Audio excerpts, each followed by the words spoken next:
Olá, sejam todos bem-vindos a mais uma aula do nosso curso de Programação em Python para Biologia e Ciências da Saúde. Na aula de hoje, aula número 6, a gente vai conversar um pouco sobre estruturas de dados primitivas e essa vai ser a primeira parte de duas aulas. Em certos momentos, a gente precisa trabalhar com mais do que dados simples. Imaginemos que a gente tem uma lista de 100 convidados e queremos ver eles em ordem alfabética. E se precisarmos dividi-los entre solteiros e casados, crianças, jovens ou adultos? Fazer um programa e ter que fazer uma variável para cada convidado é simplesmente inviável. Em situações como essa, é necessário o uso de estruturas de dados que possam nos ajudar a organizar e manipular esses dados. O que é uma estrutura de dados? É uma coleção de valores e operações sobre esses valores.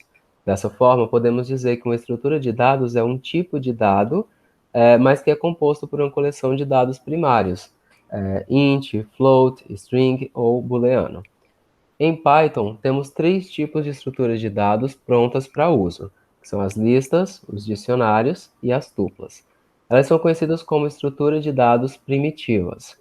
Além das estruturas de dados primitivas, existem as estruturas de dados feitas pelo usuário, mas elas não serão tratadas agora nesse momento. Falando um pouco dos fundamentos, considere o seguinte problema: ler uma lista de números e então imprimir esta lista na ordem inversa que foi lida. Utilizando nossos conhecimentos atuais, como poderíamos resolver esse problema? Então, a gente tem uma possível solução, seria usar 5 variáveis para isso. Dessa forma, a gente tem as variáveis A, B, C, D e E, com cada letra escrita, e a gente colocou para printar elas na ordem que a gente quer ver. Então, vamos ver a execução agora. Então, a gente tem aqui, como vocês podem observar, na linha 1, a gente tem A, que está recebendo o input A, B, que recebe o input B, por aí vai. E na linha 6, a gente colocou o nosso print para pedir para imprimir. E a gente pediu para imprimir da E para A, seguindo a ordem inversa. Então, a gente tem o resultado, como vocês podem ver aqui na tela, 5, 4, 3, 2, 1, o inverso. Essa solução funcionaria para uma lista de 5 elementos. Mas e se fossem 500 elementos? Nesse caso, precisaríamos de alguma outra forma de programação. Uma estrutura que pode nos ajudar a resolver esse problema é a lista, ou list, de Python, que já foi citada brevemente em aulas anteriores. Quando uma variável contém uma lista, ela não contém apenas um número ou string, mas toda uma sequência de números, strings ou outros tipos de elementos, até mesmo outras listas. Uma lista pode ser criada simplesmente com uma sequência de valores entre colchetes e separados por vírgulas, da seguinte forma: 1, 2, 3, 4. Também é possível termos listas com objetos heterogêneos, ou seja, de tipos diferentes, como por exemplo, a gente tem aqui a variável minha lista e a gente tem 1, 2, 3.8 e um texto, ou seja, a gente tem inteiro, a gente tem números reais e a gente tem cadeia de caractere também. Nesse caso, a variável minha lista vai conter 4 valores diferentes, 2 números inteiros, um número float e uma string. A lista em Python é uma estrutura de dados heterogênea, pois suas posições podem ser ocupadas por valores de tipos diferentes.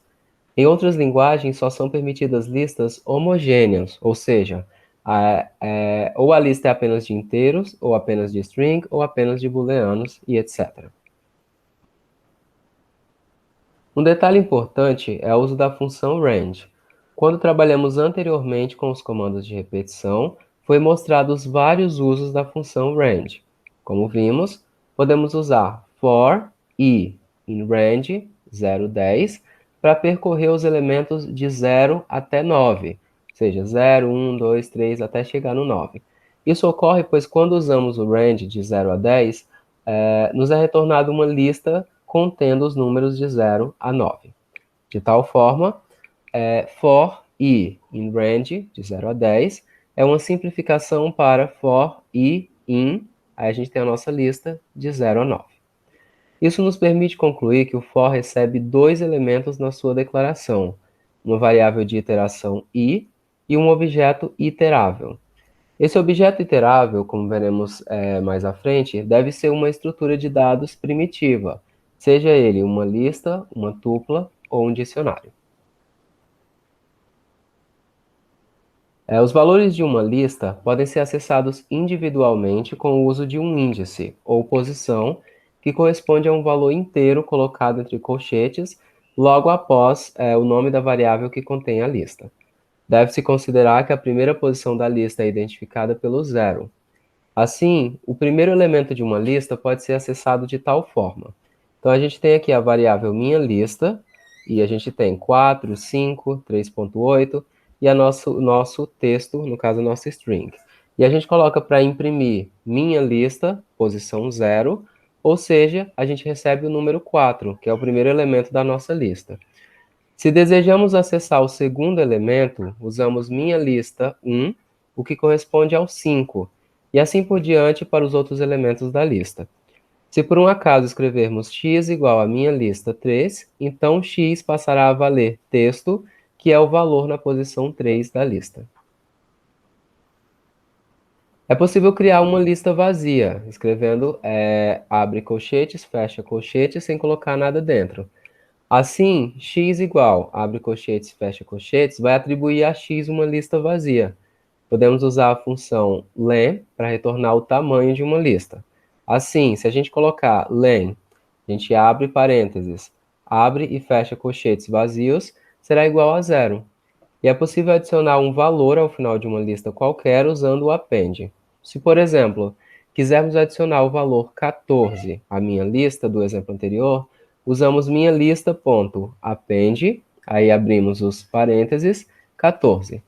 Após executar esse comando, minha lista vai passar a valer 4, 5, 3.8 e texto, que eram os valores que nós já tínhamos antes, e 14, que foi o valor que a gente acabou de adicionar. Assim, é visível que listas, em Python, são objetos mutáveis, ou seja, conseguimos efetivamente alterar o conteúdo de uma variável que contém uma lista, e não apenas fazer uma substituição do valor da variável por outro. Outra forma de adicionar um elemento à lista é usando o operador mais igual. Mas nesse caso é necessário que o elemento a ser adicionado também seja uma lista. Assim, a expressão 123.append 4 é equivalente a 123 mais igual 4 entre colchetes. Mas nesse caso, o operador mais igual permitiria aceitar mais do que um elemento, enquanto o uso de append fica limitado a apenas um elemento. Então, essa é a diferença entre os dois. Se você coloca a append, no caso você adiciona um valor por vez, e se você coloca mais igual, você pode adicionar vários valores, ou seja, você pode criar uma outra lista e adicionar na lista já existente. De tal forma, é possível escrever 1, 2, 3, mais igual 4, 5, 6, o que resulta em 1, 2, 3, 4, 5, 6, ou seja, nós juntamos duas listas. Por outro lado, se você tentar escrever 123.append 456, vai obter uma mensagem de erro, pois o append exige um único argumento. Já a expressão 123.append 456 produz como resultado a lista 123, vírgula, um outro colchete com 456, que foi a maneira que a gente passou para a função. Ou seja, uma lista na qual o quarto elemento é a lista 456. De posse da estrutura de lista e conhecendo o append, podemos repensar o programa que lê uma lista de números e imprime na ordem inversa. É possível começar definindo uma lista vazia e usar uma simples estrutura de repetição para fazer a leitura dos números. Depois, basta usar outra estrutura de repetição com contagem decrescente para imprimir os valores na ordem inversa. A gente tem aqui um exemplo, variável quant, que foi atribuído o valor 5. A gente tem a variável minha lista, que é uma variável que foi iniciada vazia. E a gente tem aqui um for que a gente colocou para iterar essa lista. A gente vai mostrar direitinho agora na prática como é que fica.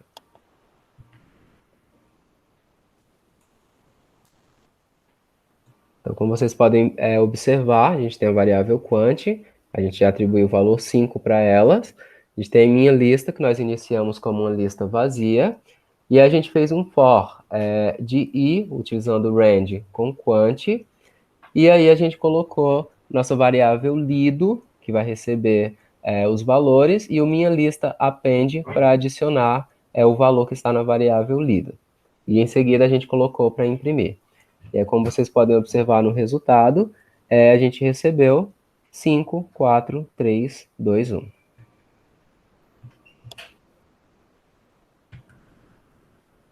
Podemos ainda resolver esse problema de outra forma usando listas. Primeiramente, vejamos o seguinte código. For elemento in minha lista, e se a gente colocar para printar o elemento, vai ser printado o elemento que está lá sendo iterado. A leitura desse comando é bem visível. Para cada elemento em minha lista, imprima o elemento. De tal forma, a variável elemento vai percorrer minha lista e em cada laço terá o valor do elemento atual da lista. Levando em conta que nós queremos uma lista invertida e que o for percorre a lista do começo ao fim, nós podemos usar a função reversed, que retorna uma cópia da lista com elementos ordenados, do último para o primeiro. Por exemplo, reversed 3, 2, 8 vai retornar uma nova lista 8, 2, 3. Assim, o programa para imprimir uma lista invertida pode ser. E a gente tem o nosso programa com a nossa variável quant, sendo atribuído o valor 5, e a nossa lista vazia, como a gente já tinha visto. Observe que a função reversed ela não altera a ordem dos elementos na variável minha lista. Ela apenas retorna uma nova lista com os elementos da primeira revertida. Então vamos ver na prática como que fica. Então o nosso código ele é basicamente o mesmo que a gente já tinha, só que a gente está usando agora reversed para poder imprimir esse resultado invertido. Então vamos ver agora como é que vai ficar o resultado. A gente coloca aqui as nossas entradas, 1, 2, 3, 4, 5, e aí como vocês podem observar, o resultado foi 5, 4, 3, 2, 1, ou seja, o resultado invertido.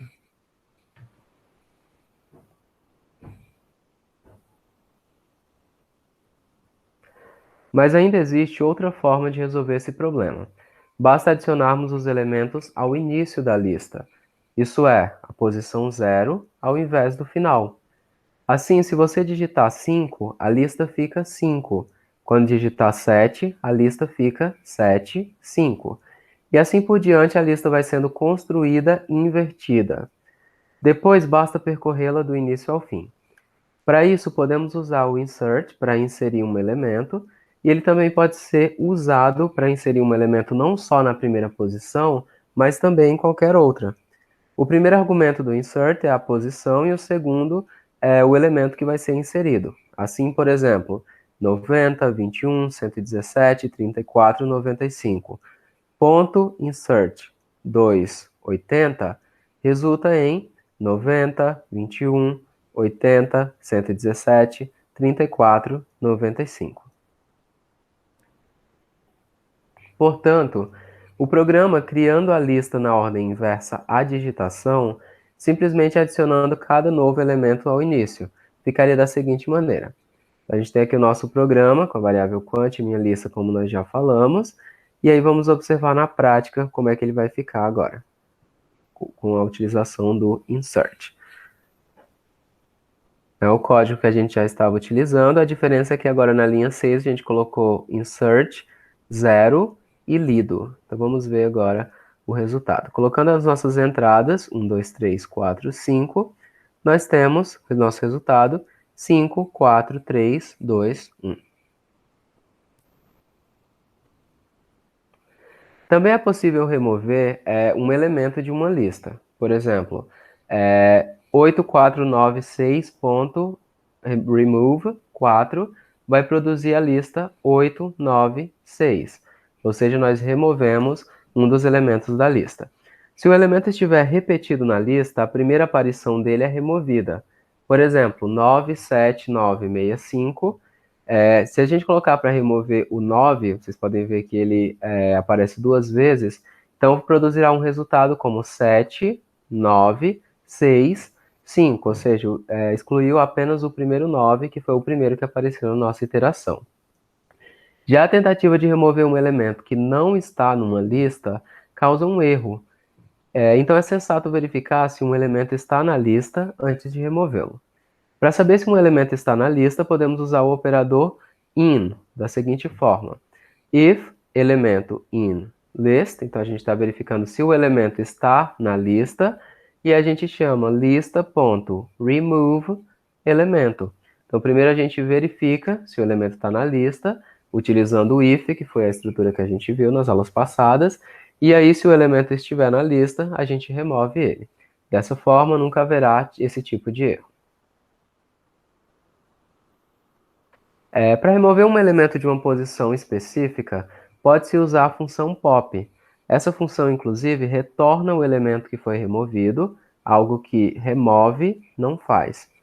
Assim, se tivermos 57398, podemos escrever 57398.pop2, que modifica a lista original para 5798 e retorna como resultado o valor 3, que foi o removido da posição 2 dessa lista. Ou seja, a nossa função pop, ela já pega a posição na nossa lista. Como exemplo do uso do pop, temos o seguinte programa. E a gente tem um programa aqui que a gente tem uma lista, 4, 5, 6, 7. A gente tem a variável x, que recebe essa lista, .pop 1. E a gente coloca para imprimir tanto o x quanto a lista para a gente ver os resultados. Então vamos ver na prática como ficaria. A gente tem aqui a nossa lista, como a gente mostrou nos slides, 4, 5, 6, 7. E aí a gente tem a variável x, que está chamando pop, e a gente está pedindo para o pop, ele no caso, atuar no elemento 1. E a gente pede para imprimir x, ele retorna 5, que no caso é o elemento número 1, lembrando que a gente começa do 0, então o 4 é a posição 0, o 5 é a posição 1. E a gente pedindo para imprimir a lista, ele retorna 4, 6 e 7, que é a nossa lista após a remoção.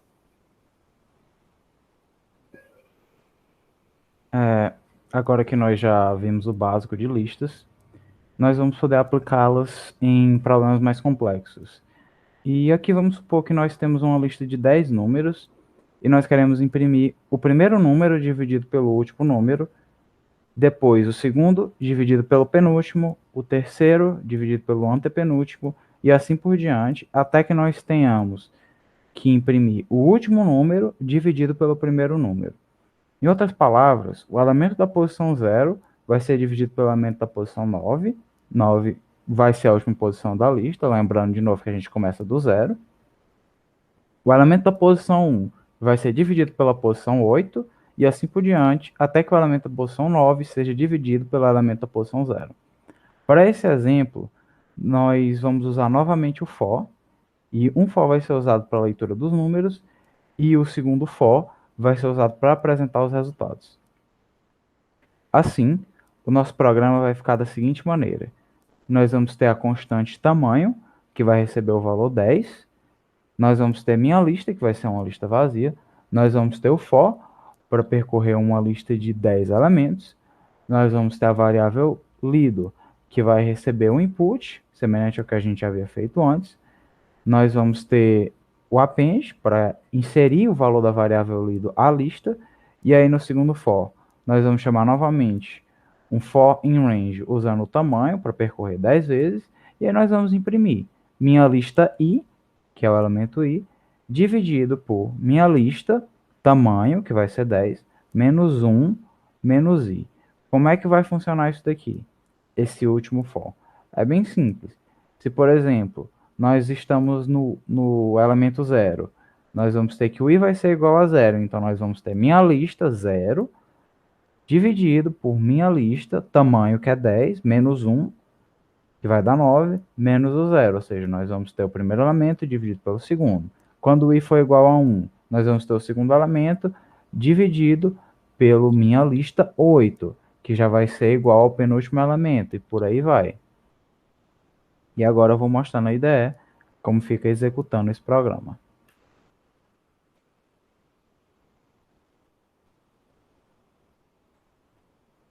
Primeira coisa é inserir todos os valores. 1, 2, 3, 6, 7, 8, 9 e 10. E aí, vocês podem ver que ele vai fazer essa divisão. 1 dividido por 10 vai ser 0,1. Aí o segundo elemento, que vai ser 2 dividido por 9, já vai ser esse valor. E aí ele continua até chegar ao ponto que nós vamos ter 10 dividido por 1, que vai ser, obviamente, igual a 10. Uma coisa que é importante se atentar nesse programa é que nós definimos tamanho como uma constante. Nós definimos o tamanho do for, o tamanho da lista, como uma constante. Por que que nós fizemos isso? Porque dessa forma o código vai ser facilmente alterável. Se por um acaso nós quiséssemos uma lista de 50 elementos, seria simples de alterar, bastaria alterar a constante tamanho. Se por um acaso nós quiséssemos uma lista de 5 elementos, basta alterar tamanho. É importante sempre programar levando em conta a possibilidade de futuras modificações no código. Porque se nós definíssemos o range, um valor qualquer no range, ao invés de usar o tamanho, nós íamos precisar alterar em múltiplos locais do programa para poder fazer funcionar. E do jeito que está aí, fica bem mais simples, basta alterar tamanho que o programa funciona perfeitamente. Outro problema que vai envolver a interação em listas se trata de percorrer duas listas ao mesmo tempo. Suponhamos que uma primeira lista contém a altura de 10 pessoas e uma segunda vai conter o peso delas. O nosso programa vai apresentar o índice de massa corpórea de cada pessoa. É possível resolver esse problema de duas maneiras. Uma vai ser usando o índice e a outra vai ser usando a função zip para fazer uma interação simultânea com ambas as listas. A primeira forma vai consistir de usar um for numérico para acessar cada posição das listas, conforme um índice. Primeiro vamos ter alturas, com os valores definidos, pesos, com os valores definidos. Nós vamos usar o comando assert para garantir que ambas as listas tenham o mesmo tamanho, porque a base do nosso for vai depender do tamanho de apenas uma delas, então se elas tiverem tamanhos diferentes, vai dar um problema, o programa não vai funcionar. E depois que nós temos o assert para garantir isso, nós simplesmente utilizamos o for com um range igual ao tamanho de uma das listas, a lista de alturas nesse caso. Mas tanto faz se fosse a lista de pesos, o tamanho das duas é o mesmo. Então basta imprimir pesos, o elemento de pesos, dividido pelo elemento de altura, ao quadrado. E eu vou mostrar agora na IDE como fica. Nós vamos ter aqui os elementos devidamente calculados, os MCs devidamente calculados, com cada altura correspondendo a cada peso. Agora, quando se trata da segunda solução, nós vamos utilizar a função zip, que vai combinar duas ou mais listas de uma forma que nós possamos iterar diretamente sobre ambas. O for aqui não vai ter apenas uma variável de interação, mas sim duas. Ambas que vão estar separadas por vírgulas. O programa com o uso do zip fica da seguinte maneira. Nós vamos ter alturas do mesmo jeito, vamos ter pesos da mesma forma, só que aí nós vamos definir duas variáveis no for, peso e altura, e nós vamos utilizar o in e a função zip. Zip pesos, que é a lista de pesos, alturas, que é a lista de alturas. Ou seja, a variável peso vai corresponder à lista, a variável peso vai corresponder à lista pesos e a variável altura vai corresponder à lista alturas. E aí depois disso basta imprimir com a mesma forma. E agora eu vou mostrar na IDE como fica o resultado. Aqui nós vamos ter que o resultado é exatamente o mesmo para a execução anterior, só que dessa vez é utilizando a função zip. As duas variáveis, como eu havia citado, vão assumir respectivos valores dentro das duas listas, de pesos e alturas, e caso as duas listas tenham tamanhos diferentes, o resultado de zip vai ter a mesma quantidade de elementos da menor das listas. E os elementos que sobrarem da outra lista vão ser todos ignorados. Então, no caso do zip, não é necessário usar o assert, porque ele já se encarrega disso automaticamente. Agora nós vamos falar de alterações de valores em listas. Além do que a gente já viu, nós também vamos poder fazer atribuições de valores diretamente a uma posição ocupada na lista, substituindo o elemento que estiver por lá. Se, por exemplo, nós temos a variável minha lista, que contém 5, 12, 67, 45 e 28. Se nós quisermos atribuir o valor 16 à posição 3, ou seja, a posição 45, a posição que tem o valor 45 na lista original, basta escrever minha lista colchetes 3 igual a 16. Assim, a lista vai passar a conter 5, 12, 67, 16 e 28. Lembrando, mais uma vez, a primeira posição é 0 e a posição 3 vai ser a quarta posição. Ou seja, ao invés de valer 45, agora a quarta posição vai valer 16. Também vai ser possível atualizar a lista de valores usando o valor que já está lá como base. Por exemplo, se nós quiséssemos adicionar o 5 ao elemento de posição 3 da lista, bastaria usar a minha lista 3 mais igual a 5. E aí, nesse caso, nós teremos 16 mais 5, que é igual a 21. E agora, vamos falar de um problema no qual a gente pode usar essas ferramentas. Vamos supor que nós vamos jogar um dado e queremos saber quantas vezes cada face, que vai de 1 a 6, caiu. O problema pode ser resolvido com uma lista de 6 posições. Cada posição nessa lista vai representar um contador que contará quantas vezes a respectiva face caiu. Como a primeira posição da lista é 1, nós teremos que a posição 0 vai contar a face 1, a posição 1 vai contar a face 2 e assim por diante. Genericamente falando, podemos dizer que a quantidade de vezes que a face n caiu é contabilizada na posição n-1 da lista. Assim, cada uma das posições da lista, de 0 a 5, é inicializada com 0. Cada vez que o dado é jogado, a posição correspondente ao valor da face será incrementada em uma unidade. Assim, se o dado der 1, incrementamos a posição 0 da lista. Se o dado der 2, incrementamos a posição 1 e assim por diante, até a posição 5, que vai representar o número de vezes que a face 6 saiu. No final, o programa imprime quantas vezes cada face saiu. Aqui nós vamos ter, primeiro, a variável ocorrências, que vai receber essa lista com 6 elementos, todos igual a 0. E aí, while true, de novo, vai ser um loop que vai executar infinitamente, até a condição específica acontecer, para a gente poder sair dele, para a gente poder interromper esse loop. E aí nós vamos ter o valor de face, que vai ser recebido pelo input, e aí ele vai verificar se o valor de face não estiver entre 1 e 6, nós vamos executar o break, que vai sair desse while. Caso contrário, caso o valor esteja entre 1 e 6, nós vamos ter que as ocorrências da face, o valor de face menos 1, lembrando novamente, se a gente tiver que o valor da face for igual a 1, a gente vai estar representando isso com o elemento 0 da lista de ocorrências, ou seja, ocorrência 0 mais igual a 1. Ou seja, a gente vai ter o valor, a posição 0 de ocorrências somado com 1. E aí vai ter o valor novo dessa posição. E aí no final a gente só imprime a lista. E agora eu vou mostrar na IDE como isso funciona.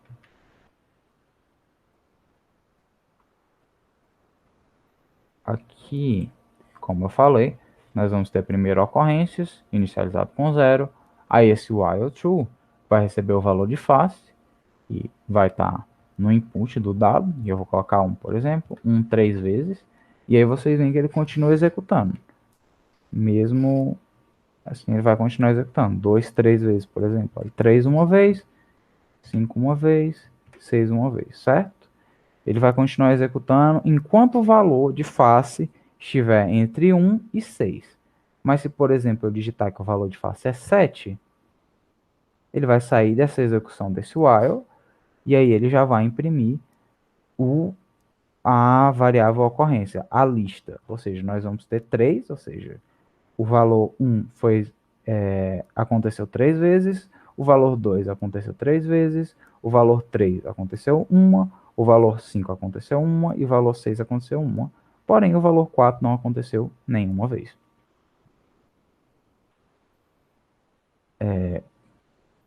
como já foi explicado.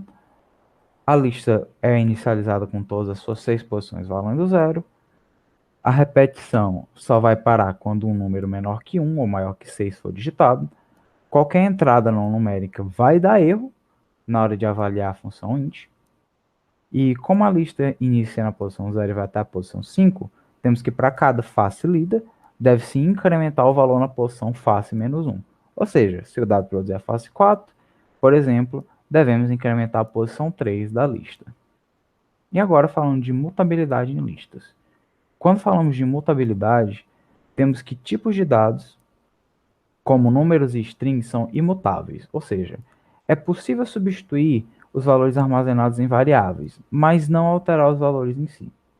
Quando você escreve x mais igual a 1, caso x contenha o valor 3, por exemplo, número 3, você não vai estar alterando o número 3, mas sim substituindo o 3 que estava em x pelo número 4. Já em listas, os tipos de dados são mutáveis, ou seja, com o uso de append e insert, a gente vai poder estar alterando a lista em si e não apenas substituindo a lista contida na variável por outra lista. Isso vai ser melhor explicado através de 2 exemplos. O primeiro exemplo vai mostrar a imutabilidade de uma string.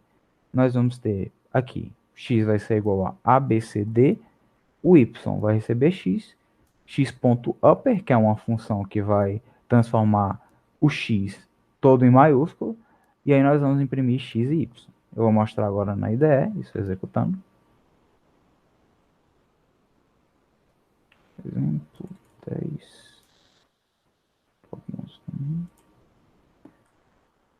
Muito bem. Se nós executarmos este exemplo, vamos ter justamente que ele vai imprimir o x, que agora vai estar todo maiúsculo, e o y, que continua o valor inicial, todos minúsculos.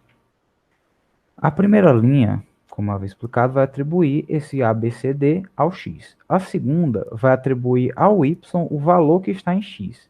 Nesse ponto, todas as duas variáveis vão ter a mesma string. Mas quando a expressão x igual a x.upper for executada, x vai passar a conter uma string diferente daquela que está em y. O uso do upper não vai alterar a string, ele vai gerar uma nova string que então vai ser atribuída a x, enquanto y vai permanecer com a string original. Agora o segundo exemplo, nós vamos fazer algo bem semelhante, só que usando listas.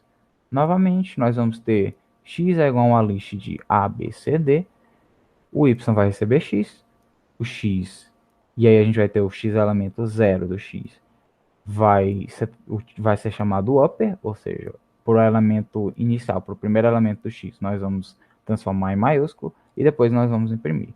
Lembrando, se a gente passar uma string dessa forma, ele vai fazer uma lista com cada letra, ou seja, uma lista vai ter o elemento A, B, C, D. O primeiro elemento, nesse caso, seria o A, que é o elemento 0.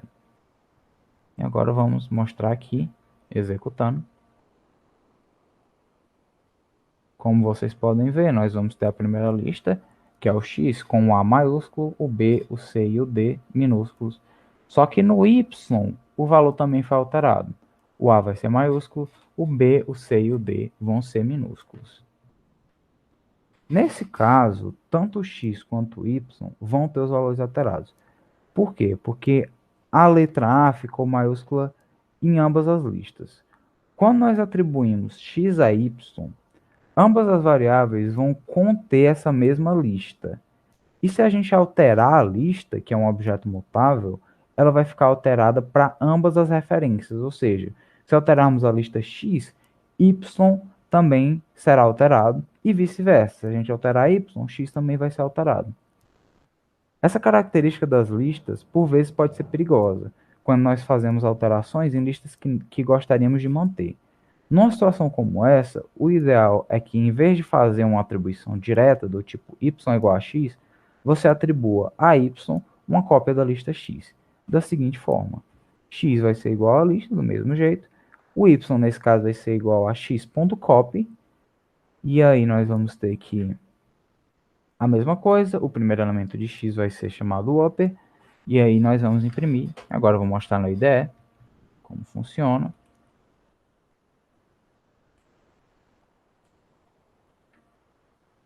Aqui nós vamos ter, quando for executado, que o x, o primeiro elemento de x, ficou maiúsculo, mas o primeiro elemento de y não ficou maiúsculo, ficou minúsculo.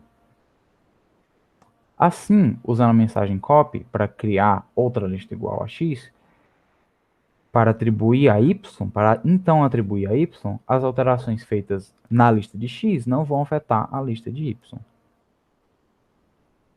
É basicamente isso, gente. Aqui a gente encerra a primeira parte da nossa aula 7 de estruturas de dados primitivas. Lembrando que, como sempre, tem uma atividade na plataforma a ser feita. Então, nos vemos novamente na terça-feira, às 18 horas. Até mais.